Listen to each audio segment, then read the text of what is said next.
أعوذ بالله من الشيطان الرجيم. بسم الله الرحمن الرحيم. Assalamualaikum warahmatullahi wabarakatuh. Alhamdulillah wassalatu wassalamu ala rasulillah wa ala alihi wa ashabihi wa man tabi'ahum bi ihsan ila yaumil qiyamah, amma ba'd. Bapak-bapak, ibu-ibu, hadirin, hadirat, alhamdulillah pada malam hari ini kita bisa melanjutkan kajian kita, perjalanan menuju akhirat, hidup sesudah mati. Pada pertemuan sebelumnya Bapak Ibu sekalian sudah kita sampaikan tentang dahsyatnya neraka atau ngerinya neraka. Kita sampaikan tentang hal-hal yang terjadi di neraka, ya. Mulai dari pintu neraka, kemudian kondisi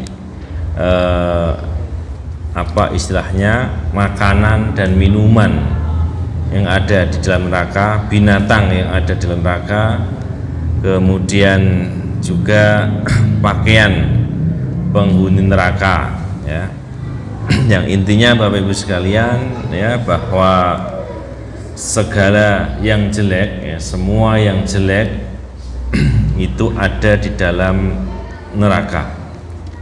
Nah, pada kesempatan kali ini Bapak Ibu sekalian kita akan lanjutkan, ya, neraka yang begitu dahsyat, begitu ngeri siksanya itu diperuntukkan untuk siapa. Maka pada pertemuan kali ini kita akan menyampaikan tentang karakter dan sifat dari penghuni neraka. Nah, ini Bapak Ibu sekalian, ya, kalau neraka itu sangat ngeri. Nah, calon penghuni, ya, sifat dan karakternya itu bagaimana? Yang pertama kita sampaikan Bapak Ibu sekalian tentang karakter calon penghuni neraka yang ada di dalam surat Yunus ayat 7. Allah berfirman, innal ladzina la yarjuna liqa'ana wa radu bil hayatid dunya watma'annu biha walladzina hum an ayatina ghafilun. Ya. Orang-orang yang tidak mengharapkan adanya perjumpaan dengan kami, lalu merasa puas dengan kehidupan dunia, merasa tentram dengannya, serta orang-orang yang melalaikan ayat-ayat kami. Tempat mereka adalah neraka sesuai dengan apa yang mereka lakukan. Di dalam tafsir Al-Munir, Bapak Ibu sekalian, Syekh Wahbah Az-Zuhaili, ya, beliau memberikan gambaran tentang 4 karakter calon penghuni neraka. Ini yang akan kita ambil pelajaran. Yang pertama, tidak meyakini adanya pertemuan dengan Allah, ya, la yarjuna liqa'ana. Nah itu, ya, jadi karakter yang pertama dalam surat Yunus ini Bapak Ibu sekalian, bahwa penghuni neraka itu, ya, tidak meyakini adanya pertemuan dengan Allah, nggak yakin, ya, nggak iman, ya kan, ateis, ya, atau kalau di Indonesia bisa saja dengan kalau di apa istilahnya kaitkan dengan politik, ya, komunis gitu, ya. Orang-orang yang beragama Bapak Ibu sekalian, misalnya Nasrani, Yahudi, itu lebih mudah mereka masuk Islam dibandingkan orang-orang yang komunis ataupun ateis. Karena apa? Karena mereka sudah nggak percaya Tuhan, ya. Kalau agama yang lain itu mereka masih ada pelajaran perbandingan agama, nah, bisa membandingkan. Nah, tapi kalau orang komunis mereka sudah menganggap bahwa agama adalah candu, racun. Itu masyarakat yang tidak bisa menyelesaikan masalah akhirnya berangan-angan, ya kan, berhayal dengan agama. Nah ini Bapak Ibu sekalian ya, makanya susah mereka mendapatkan hidayah ataupun susah diajak untuk masuk Islam karena mereka sudah menolak dulu ya, jadi kalau kita bicara itu susah mau lewat mana ini karena sudah nggak percaya. Nah ini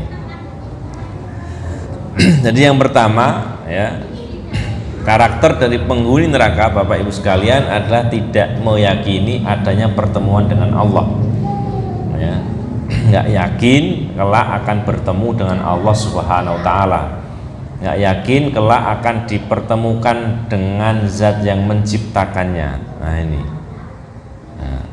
mereka tidak takut kepada hukumannya. Karena tidak percaya dengan pertemuan dengan Allah ya, maka karakter mereka ya tidak takut kepada hukuman dari Allah Subhanahu wa Ta'ala, tidak takut terhadap ancamannya, tidak takut terhadap peringatannya, serta sama sekali tidak mengharapkan pahala darinya. Nah ini Bapak sekalian ya, ini karakter yang pertama, tidak yakin bertemu dengan Allah Subhanahu wa Ta'ala. Kalau orang beriman, nah kita yakin bahkan kenikmatan yang paling besar adalah ketika kita bisa bertemu dengan Allah, bisa melihat wajah Allah Subhanahu wa Ta'ala yang sekian tahun selama di dunia ya kita menyembahnya tapi nggak pernah lihat, nggak pernah tahu ya betapa rindunya kita. Nah, makanya ada kisah ya, ketika Nabi Ibrahim alaihissalam mau dicabut nyawanya ya, maka diutuslah malaikat ya kan. Kemudian Nabi Ibrahim mengatakan, saya ini kan kekasih Allah ya, kekasih Allah, masa kekasih mau mencabut nyawa kekasihnya ya. Kemudian malaikat datang kepada Allah lapor ya, kemudian apa Allah menyampaikan kepada malaikat tadi, sampaikan kekasih mana yang tidak mau berjumpa dengan kekasihnya. Nah, akhirnya Nabi Ibrahim, oh iya ya, tidak apa-apa. Nah, ini kisah entah betul atau tidak, tapi di situ ada pelajaran Bapak Ibu sekalian. Pelajarannya apa? Orang yang mencintai ya sesuatu pasti apa? Dia sangat ingin bertemu, berjumpa bersama dengan orang yang dicintainya. Nah, ini Bapak Ibu sekalian. Jadi kalau orang beriman itu sangat cinta, sangat ingin ya bisa bertemu dengan Allah Subhanahu wa Ta'ala. Yang kedua Bapak Ibu sekalian, karakter dari penghuni neraka adalah puas dengan kehidupan dunia ya. Ini adalah akibat logis dari sikap pertama ya, ketika seseorang sudah tidak percaya berjumpa dengan Allah, dia tidak akan menyiapkan apapun ya untuk pertemuannya nanti dengan Allah. Seluruh capaiannya hanya berorientasi kepada dunia yang pendek. Nah ini Bapak Ibu sekalian ya, jadi sudah puas dengan kehidupan dunia, sehingga apa? Ukuran kelapangan, kesenangan, kegembiraan bertumpu kepada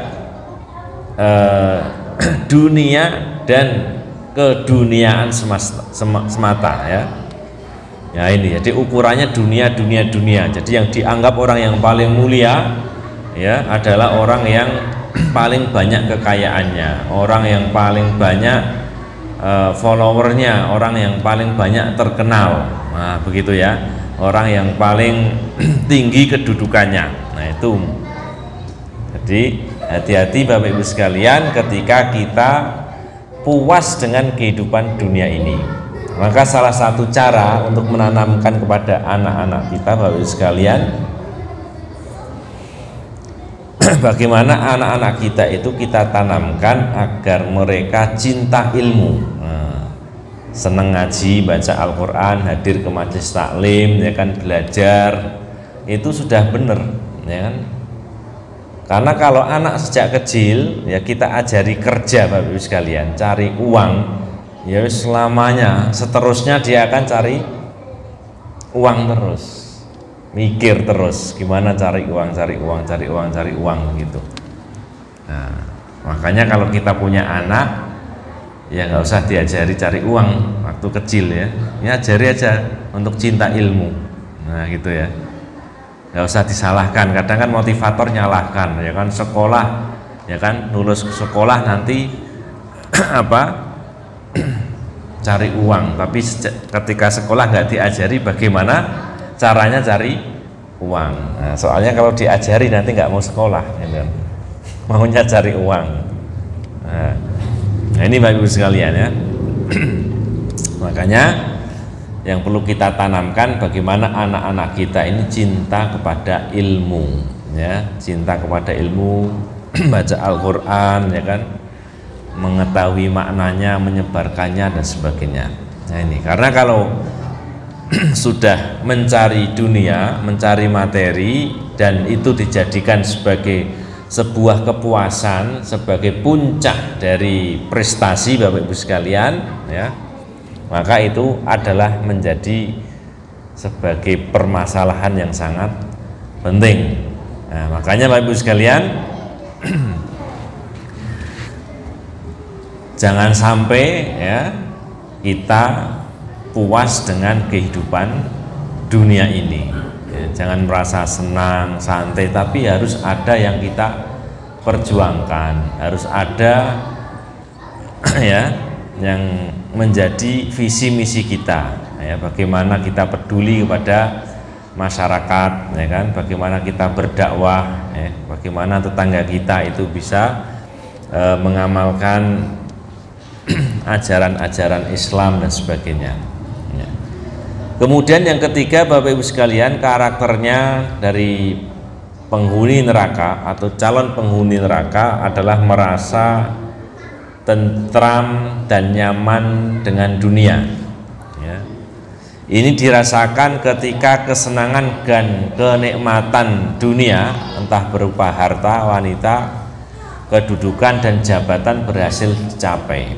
Nah ini, jadi merasa tentram dan nyaman dengan dunia, ya. Ketika seseorang itu mencapai, ya, mendapatkan harta, ya, kemudian dia istilahnya tenang, nyaman, ya kan, sudah bangga. Nah ini tanda-tanda dia mendapatkan wanita yang diinginkan, ya, wanita yang cantik, matre misalnya, menginginkan kedudukan, kemudian dia bangga dengan kedudukan itu, menginginkan jabatan yang ia inginkan, ya, kemudian Bapak Ibu sekalian, kemudian dia merasa tentram dan nyaman. Ini tanda-tanda atau karakter calon penghuni neraka sebagaimana dijelaskan oleh Syekh Wahbah Az-Zuhaili. Maka Ibu sekalian, ketika kita mendapatkan dunia, hendaknya kita bersifat wajar saja, ya kan? Wajar saja. Artinya ya biasa. Kalau di situ ada hak yang harus kita keluarkan, yang harus kita bagi, kan begitu Bapak Ibu sekalian ya. Jangan sampai dunia itu yang menjadi orientasi kita, yang menyetir segala istilahnya pikiran dan perasaan kita. Kemudian yang keempat Bapak Ibu sekalian, karakter dari calon penghuni neraka adalah lalai terhadap ayat-ayatnya, ya, yaitu merasa aman dari siksa dan ancaman Allah di dunia ataupun akhirat, ya. Dengan kata lain, sama sekali tidak merasa penting mengambil pelajaran, ya, dan tidak merenungkannya. Nah inilah Bapak Ibu sekalian, ya, karakter yang keempat, yaitu lalai terhadap ayat-ayat Allah, merasa aman dari siksa dan ancaman Allah di dunia ataupun akhirat. Nah, karena segala sesuatu Bapak Ibu sekalian yang ada istilahnya di dunia, apa yang kita lakukan ada akibatnya, ya kan? Ada akibatnya.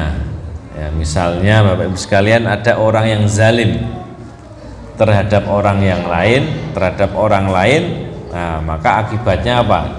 Dia akan menanggung dosa kezalimannya itu. Nah ini, ya, berbuat zalim terhadap orang lain, maka dia akan menanggung, ya, kezaliman ya, dari orang lain tersebut yang dia zalimi. Kalau di dunia belum dibalas, ya, belum dapat hukuman, maka di akhirat nanti ya dia akan mendapatkan hukumannya. Nah, bahkan akan diambilkan dari pahalanya. Kalau pahalanya habis, maka dosa orang yang dizalimi akan diberikan kepadanya. Nah, ini Bapak Ibu sekalian ya. Kemudian kita lanjutkan Bapak Ibu sekalian tentang sifat-sifat penghuni neraka ya. Kalau karakternya tadi ada 4 ya, tidak percaya dengan pertemuan dengan Allah, kemudian yang kedua puas ya dengan kehidupan dunia, kemudian yang ketiga juga terkait dengan dunia, itu merasa tentram dan nyaman dengan dunia, kemudian keempat lalai terhadap ayat-ayatnya dan sebagainya ya. Berikutnya ada dalam surat Qaf ayat 23 sampai 26 Bapak Ibu sekalian ya. Wa qala qarinuhu hada ma ladayya atid alqiya fi jahannama kulla kaffarin anid manna'il lil khairi mu'tadim murib alladzi ja'ala ma'allahi ilahan akhar fa'alqiya fil adabis syadid. Dan malaikat yang menyertainya berkata, inilah catatan perbuatan yang ada padaku ya. Allah berfirman, lemparkanlah olehmu berdua ke dalam neraka jahanam semua orang yang sangat ingkar dan keras kepala, yang sangat enggan melakukan kebaikan, melampaui batas dan bersikap ragu-ragu, yang mempersekutukan Allah dengan Tuhan lain, maka lemparkanlah dia ke dalam azab yang keras. Nah, maka di sini Bapak Ibu sekalian ya, di dalam ayat ini ya, ada 6 sifat ya, yang akan membuat seseorang dilemparkan ke dalam neraka jahanam ya. Yang pertama Bapak Ibu sekalian disebutkan adalah kafarin anid ya, orang yang sangat ingkar. Mereka adalah orang yang sangat kafir, yang mengerjakan berbagai kekafiran, baik perbuatan maupun ucapan ya. Demikian pula orang yang kekafirannya itu telah menguat di dalam hatinya. Nah ini, jadi orang yang sangat kafir ya. Kafir tapi gak biasa Pak ya. Kalau kafir biasa kan dia nggak ganggu, nggak ngapa-ngapa ya, pasif. Nah, tapi dia ini aktif banget ya, punya program, punya rencana ya kan. Kemudian selain rencana dia punya SDM-nya ya, kemudian punya dananya ya kan, dieksekusi dan sebagainya. Nah, salah satunya kalau kita mendengarkan Bapak Ibu sekalian, yang menjadi program dari orang kafir adalah bagaimana profesi guru ini tidak dihargai oleh masyarakat. Nah, satu ya. Jadi kalau guru di masyarakat itu sudah tidak dihargai ya kan, apakah itu gajinya tidak tinggi atau tidak dihargai secara profesi ya, sehingga apa? Sehingga masyarakat tidak menghormati guru ya kan, menyepelekan, tidak ada yang mau jadi guru. Nah, itu ya, berarti apa? Akan muncul kebodohan di dalam masyarakat. Kalau masyarakat sudah bodoh, yang ngajar tidak mau ya sudah ya, semuanya gampang untuk ditipu kan gitu ya, masyarakatnya mudah dibohongi. Nah, maka salah satu cara untuk menghancurkan sebuah masyarakat adalah bagaimana guru tidak dihormati. Nah, itu salah satunya. Kemudian yang kedua adalah bagaimana wanita yang menjadi ibu rumah tangga itu nggak betah di rumah ya, dimotivasi bagaimana para wanita ini merasa tidak mulia ketika dia mendidik anak-anaknya, bagaimana para wanita muslimah ini keluar rumah ya kan, bekerja ya kan, ikut bersaing dengan kaum laki-laki. Nah ini ya, sehingga kaum laki-laki kesulitan dapat kerjaan ya, karena bersaing dengan kaum wanita. Nah, ketika wanita sudah sibuk dengan pekerjaannya, sibuk dengan karirnya, maka dia lupa untuk mendidik anak-anaknya. Nah, ini Bapak Ibu sekalian ya. Padahal pendidikan orang tua itu adalah pendidikan yang pertama, yang sangat penting ya. Bahkan kalau kita lihat zaman para nabi, para rasul dahulu itu kan belum ada sekolahan ya kan. Ya, pendidikannya dari orang tuanya. Nah, maka dalam Al-Qur'an banyak dialog-dialog antara ayah dengan anaknya. Nah, jadi ayah dialog dengan anaknya. Nah, itu banyak kita temukan di dalam Al-Quran ya. Kemudian Bapak Ibu sekalian, yang kedua adalah keras kepala ya. Mana'il lil khairi mu'tadim murib ya. Mereka adalah orang yang membangkang terhadap kebenaran dan melawannya dengan kebatilan, padahal ia mengetahui kebenaran tersebut. Seandainya kebenaran itu ditawarkan kepadanya, dia tidak akan mau menerimanya walaupun kebenaran itu begitu jelas. Akibatnya apa Bapak sekalian? Ia akan sering berbuat maksiat dan berani menerjang larangan-larangan Allah Subhanahu wa ta'ala. Nah, ini Bapak sekalian, jangan keras kepala. Misalnya kita sedang makan, diingatkan ya, anak kita ingatkan, nak makan pakai tangan kanan, baca bismillah. Nah, tapi ngeyel anak kita, tangan kiri tidak apa-apa, kan cuma adab misalnya. Itu harus kita luruskan, oh jangan begitu ya. Adab itu didahulukan sebelum ilmu ya. Mungkin kamu tahu hukumnya hanya anjuran, sunnah ya, hukumnya kamu tahu, tapi ketika kamu nggak melakukan, nah itu bermasalah. Harusnya kamu melakukan dulu ya. Adab itu harus didahulukan ya, sebelum al ilmu. Nah ini, kalau ada anak yang keras kepala ya, kita sebagai orang tua bagaimana caranya untuk meluruskan ya. Atau bahkan kita sendiri Bapak Ibu sekalian yang keras kepala, jangan sampai ya, kalau kita keras kepala ya, dalam bahasa Jawanya kita molak-walik, harus dibolak-balik, oh begini ya.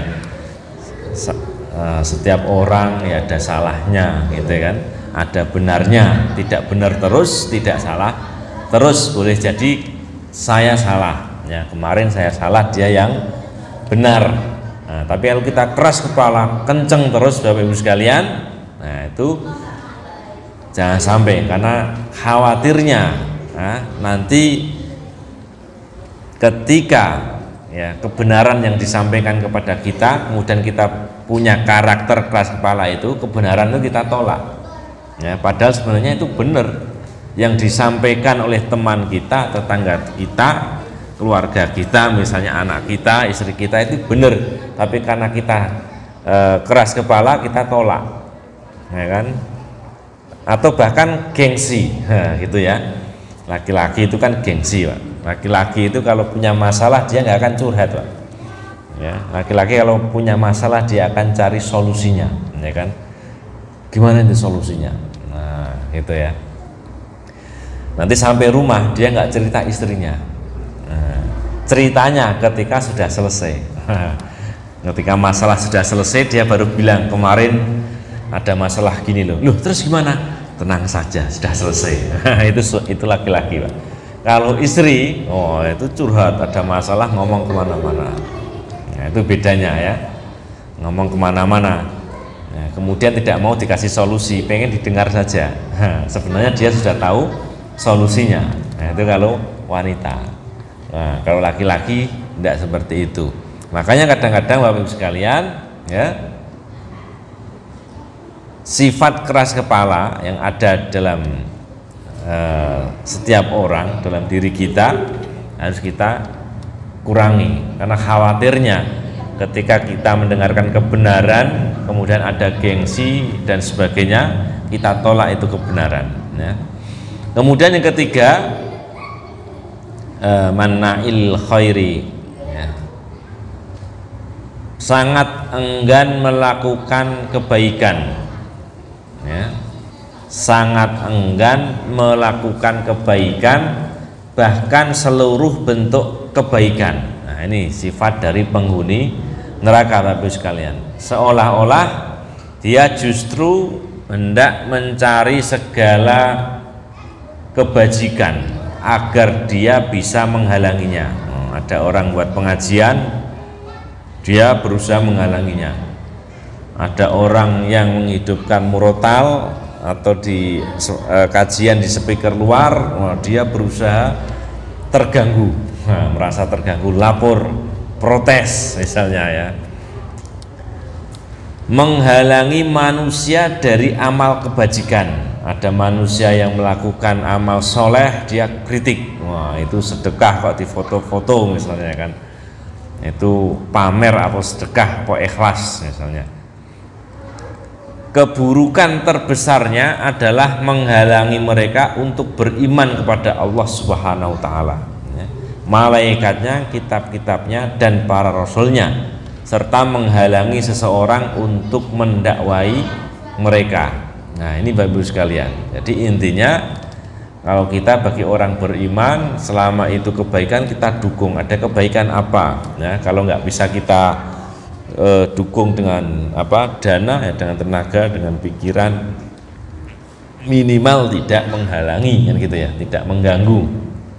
Syukur-syukur, ya, yang baik adalah kita dukung dengan yang bisa kita mampu. Nah, jangan sampai tadi sebagaimana sifat orang kafir sangat enggan melakukan kebaikan, bahkan senantiasa menghalangi. Nah, dan ini memang ada Bapak Ibu sekalian ya. Ada, karena namanya kezoliman, kejahatan, yaitu sampai kiamat tetap ada, nggak bisa dihilangkan.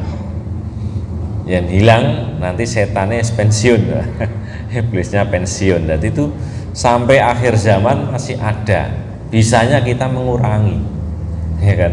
Kita lokalisir itu bisa. Kalau dihilangkan itu tidak bisa.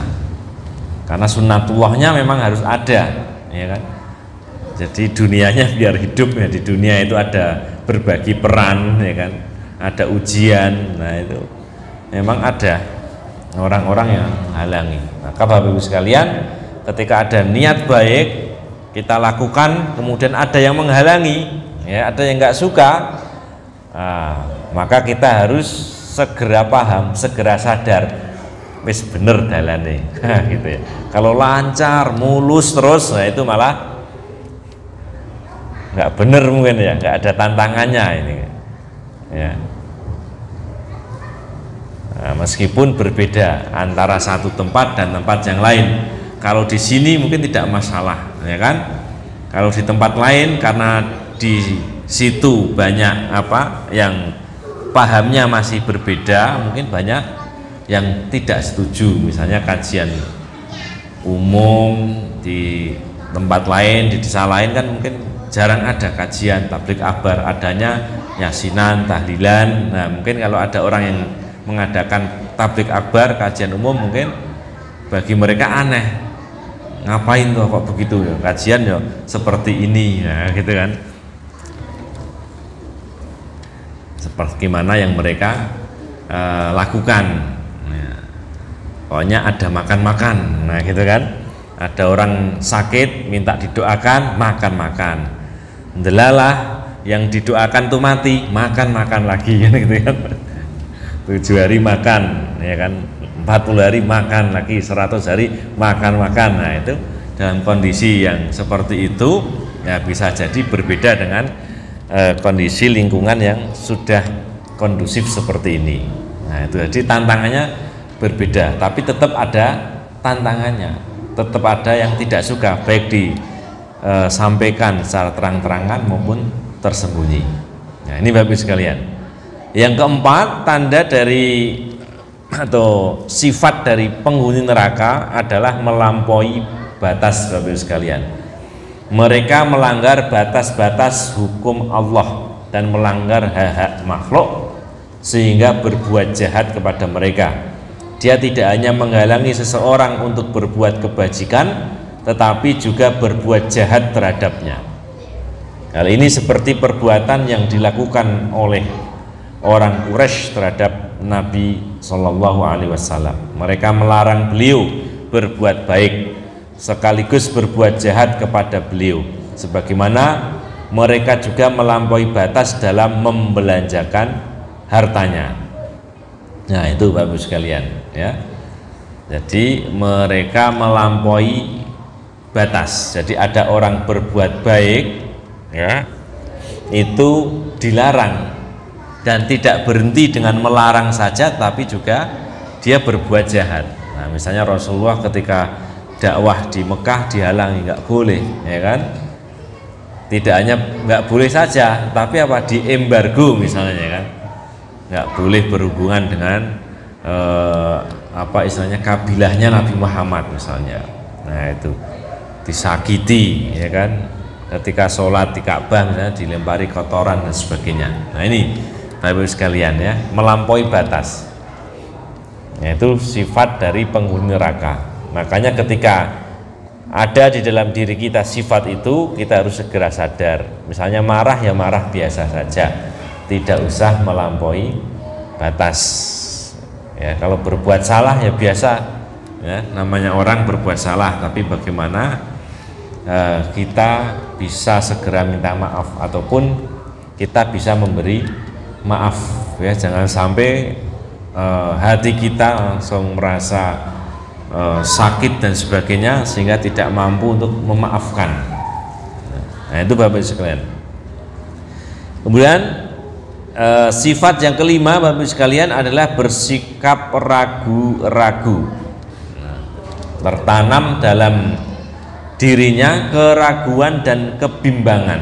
Ya, demikian juga ia membuat orang lain menjadi ragu, baik ragu akan janji Allah maupun ancamannya, sehingga tidak ada lagi keimanan dan kebaikan pada dirinya. Nah, ini Bapak Ibu sekalian ya. Jadi bersikap ragu-ragu sehingga ya dirinya ragu, dia juga membuat orang lain menjadi ragu-ragu. Nah, ini diantara sifat dari penghuni neraka. Maka kebalikannya, kita sebagai orang beriman ya, jangan bersikap ragu. Agar tidak bersikap ragu bagaimana? Harus memiliki ilmu. Nah, kita harus tahu ilmunya. Nah, kita cari, kita bahas, kita tanya kepada orang yang ahli ilmu. Nah, itu Bapak Ibu sekalian ya. Kemudian yang keenam ya, sifat dari penghuni neraka adalah berbuat syirik, mempersekutukan Allah dengan Tuhan yang lain. Nah, ini mencakup semua orang yang menghambakan diri dan menghinakan diri kepada selain Allah Subhanahu wa Ta'ala. Allah berfirman kepada orang yang memiliki sifat-sifat tadi, fa'alqiyahu fil adabis syadid, maka lemparkanlah ke dalam azab yang berat.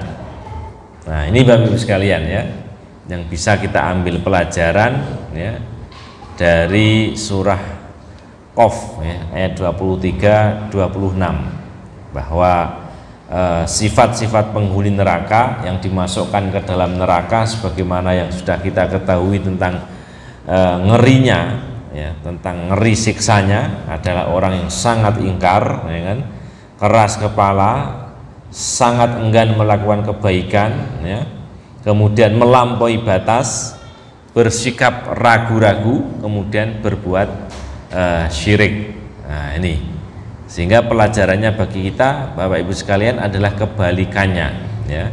Bagaimana kita harus terbuka untuk menerima kebenaran ya, terbuka untuk menerima keimanan, senantiasa meningkatkan keimanan.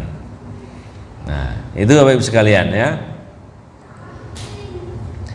Kemudian juga Bapak Ibu sekalian,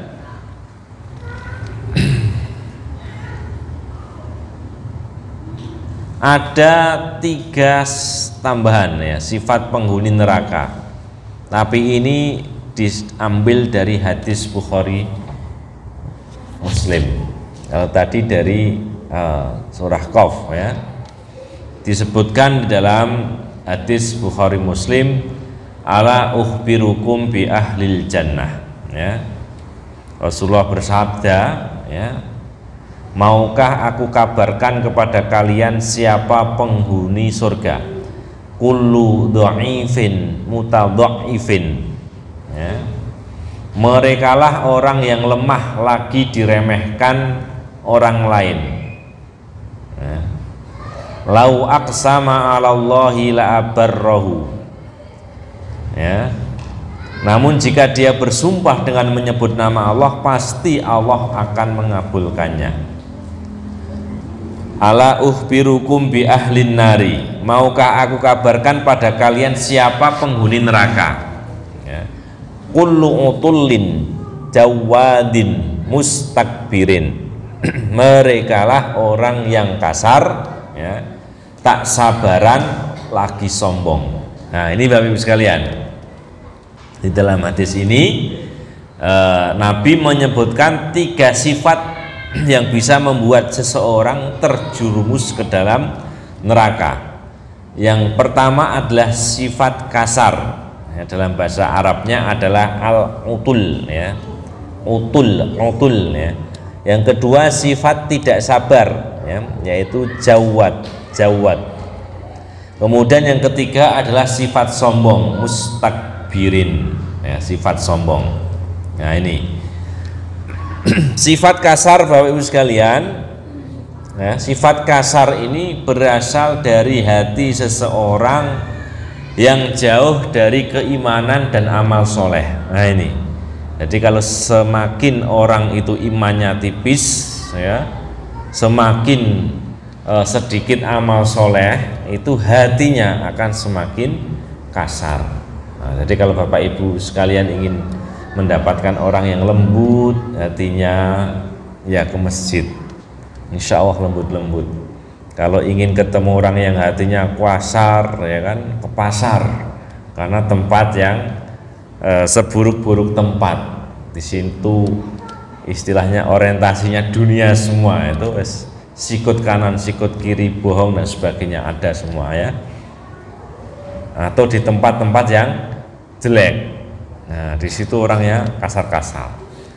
Normalnya Bapak Ibu sekalian, seseorang ketika melihat tanda kekuasaan Allah, melihat orang-orang soleh yang berbuat ketaatan, maka hatinya akan melembut. Nah, ini normalnya begitu, ya. Kalau kita melihat tanda kekuasaan Allah, penciptaan Allah, langit, bumi dan sebagainya yang ada di dalamnya, kemudian melihat orang-orang soleh yang taat, ya kan, orang-orang soleh yang disiplin, tertib, ya, ke masjid, sholat 5 waktu, kemudian hadir ke majelis ilmu, ya, kemudian saling menolong, saling membantu, bersedekah dan sebagainya, ya.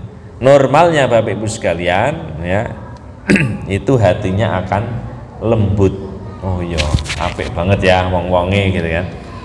Akan tetapi tidak dengan orang yang hatinya kasar tadi.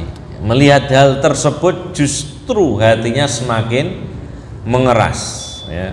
Kerasnya hati ini kemudian berpengaruh pada sikapnya yang kasar, mudah bahkan merasa bangga ketika bermaksiat kepada Allah dan menzalimi sama makhluk. Makanya Bapak Ibu sekalian, kalau kita melihat orang yang kasar, biar halus, ya, kita pahamkan, ya, tentang Islam, kita ajak untuk beramal soleh, maka insya Allah hatinya menjadi lunak, hatinya menjadi lembut. Nah, ini ketika kebalikannya, hati kita kok kasar keras, ya kan, hati kita kok istilahnya tidak lembut, suka marah-marah, boleh jadi kita sudah lama tidak membaca Al-Quran, sudah lama tidak hadir ke majelis ilmu, ya kan, sudah lama tidak berjamaah dan sebagainya. Kemudian yang berikutnya adalah sifat tidak sabar, ya. Kemudian yang ketiga adalah sifat sombong. Nah, mungkin bisa kita lanjutkan pada pertemuan berikutnya, karena sifat tidak sabar itu juga bahaya. Nah, nanti salah satu dalam materi yang akan kita sampaikan, termasuk orang yang secara lahiriah dia perang di jalan Allah, tetapi kata Rasulullah dia penghuni neraka. Nah, maka diselidikilah ya oleh sahabat yang lain. Ternyata ketika dia kena panah dia nggak sabar, akhirnya apa, dia bunuh diri. Nah, sehingga apa, sehingga masuk neraka. Sehingga Rasulullah bersabda, dia sudah melakukan amal penghuni surga ya, tetapi karena takdirnya dia masuk neraka, ya akhirnya di akhir hayatnya dia melakukan perbuatan ahli neraka. Nah itu sudah berjihad, sudah kena panah Pak, sekali syahid ya, tapi karena nggak sabar akhirnya bunuh diri, akhirnya neraka, kan gitu ya. Nah, naudzubillah min dzalik. Makanya ini penting, sifat sabar ini penting. Insyaallah kita sampaikan pada pertemuan berikutnya. Aqulu qouli hadza astaghfirullaha li wa lakum. Assalamualaikum warahmatullahi wabarakatuh.